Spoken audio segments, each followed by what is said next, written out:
Hey, can you hear me?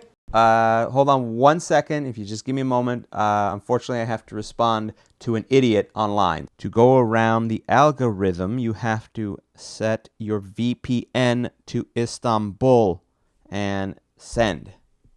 Sorry about that. Okay, I'm all yours. My bad.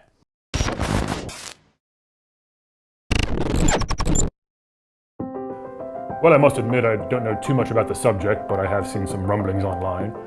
It's a rather strange thing to be obsessed about, but I guess it is human nature to inquire about such oddities. So basically, a lot of people remember Nelson Mandela dying in the 1980s, but the funny thing is that isn't actually true.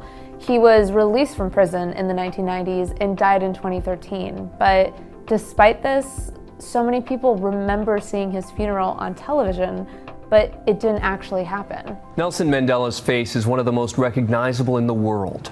And tonight in South Africa, this symbol of racial equality died at the age of 95.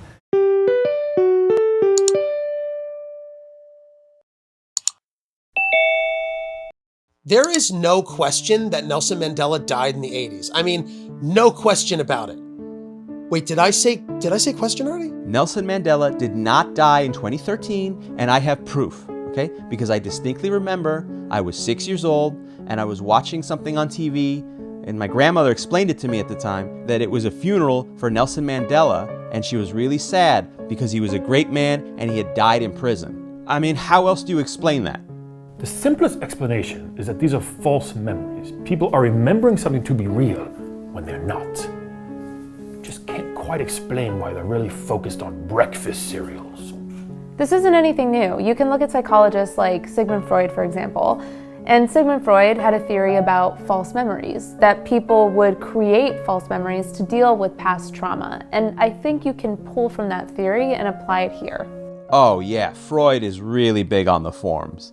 I mean, with Freud, it's like, do you want to have sex with your mom? Do you remember wanting to have sex with your mom? It really makes you think. This isn't some kind of fridge internet thing anymore, okay? There are too many examples of this happening over and over again. A lovely cheese pizza just for me. Magic mirror on the wall. It's Jeff Armstrong. He's eating Apple Jacks. They used to be called Appy Jacks. I know for a fact, because when I was a kid, I remember waking up for breakfast and I'm like, Mommy, I want Appy Jacks. And then all of a sudden, they're called Apple Jacks. There's no way. They were Appy Jacks. Why would I wake up and say, Mommy, give me Appy Jacks? Makes no sense. Kellogg's Apple Jacks is part of this complete breakfast. The craziest one for me is that growing up, I had this dog that I really loved. But if I look at the pictures now, there's no dog. It's a black cat. So like, they turned my dog into a cat? And I asked my mom about it. And she was like, what are you talking about? We never had a dog.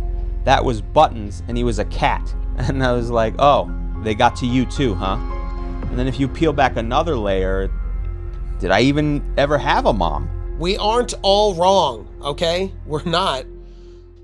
Okay, there's full transparency. I was wrong about one. I used to think it was called the Betsons.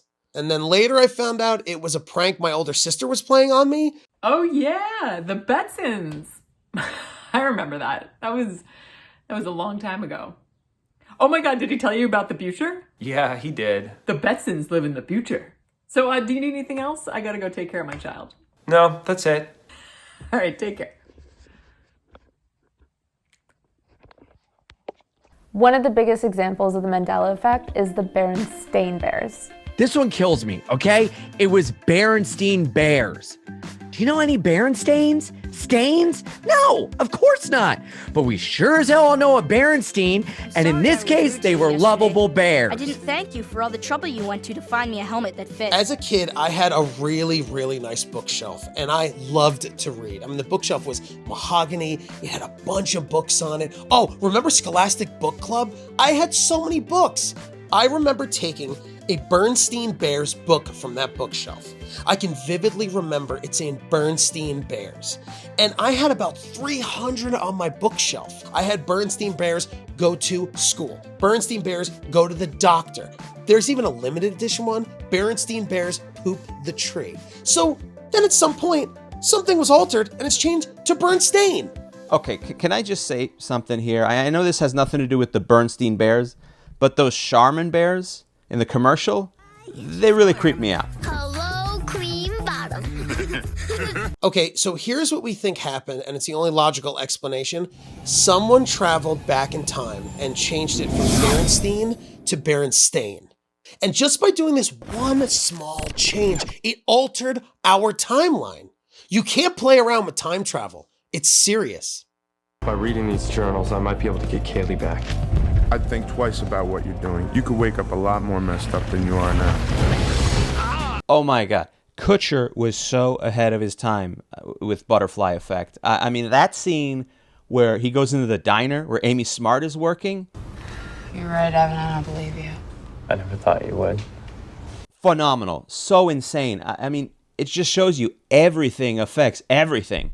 Fuck Donnie Darko. This is the real shit. If someone tells you they like Donnie Darko, you know they're just a little poser and can't handle the realness. I'm sorry, I didn't see the Ashton Kutcher film. Are you talking about Chaos Theory, I presume? Look, I'm not saying that's how we got Trump, but what if? What if because someone went back and changed the last name of those bears, now we have President Trump? That's all I'm saying. What if Trump wasn't even in Home Alone 2? And because of that change, now he is. Excuse me, where's the lobby? Down the hall and to the left. Thanks. What if it was Carter? How do we get back to the timeline where Mandela died in prison and the Monopoly Man wore a monocle? Maybe that's the same timeline where my cat is still my dog and my mom is still my mom. Okay, since you seem to be obsessed with pop culture items, yes, if somebody went back in time and altered them, it would change the timelines, sure. You really have to be careful here because you don't want to stifle information, but you also don't want to let it run rampant. There's a real danger to that. I never even liked the show. I'm quite the opposite. I hated it. Admittedly, I was into some of the other HBO shows, like Real Sex and Tales from the Crypt, but definitely not this one. My sister loved it, always watching it. One day I was looking at her DVD box set and I noticed that it said Sex and the City. I was like, that's strange. The show's called Sex in the City. Why does it say end? I thought it was just a misprint. So to make sure, I did some research by watching the entire series start to finish, and every episode said Sex and the City. Also, why would Carrie not stay with Aiden? I told you, this show sucks. I completely despise Sex in the City, and yet it was starting to control every aspect of my life. I found some sites where people knew the truth, but it was bigger than just an end. I needed to know what else was different, and what timeline are we really on.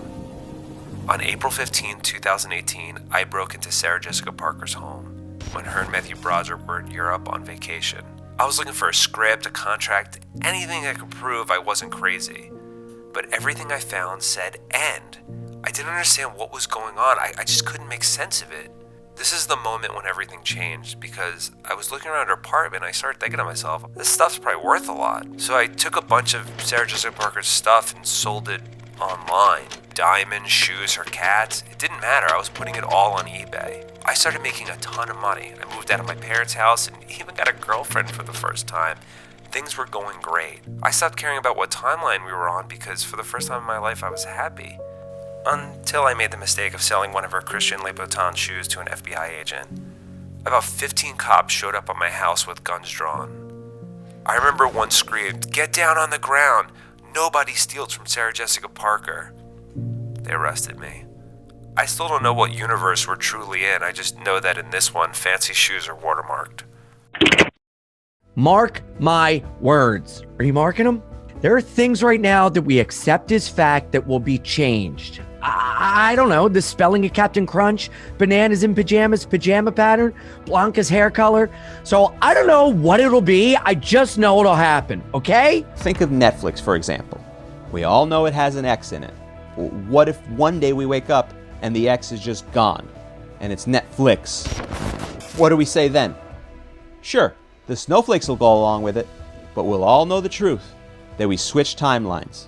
Obviously, the internet is the cog here. Without it, this information isn't as widespread. And I get it. The Mandela Effect is really interesting, and so are parallel universes, but it's best to just leave it there. Don't break into Sarah Jessica Parker's home to prove that there's another dimension. So what if none of this is real, and then through pop culture artifacts, we get that confirmation? So if that's the case, shouldn't we just all log off and go outside? Oh, I have a great idea. What? Oh, for your film. What if I say that cool stuff, and then you just have it like the TV turn off, like... Oh, all right. We could give it a shot. Okay, cool. So just set me up for that question. I'll redo it, okay? Okay, so what do you make of all this? What if none of this is real, and through pop culture artifacts, we get that confirmation? I mean, shouldn't we just, if that's the case, log off and go outside?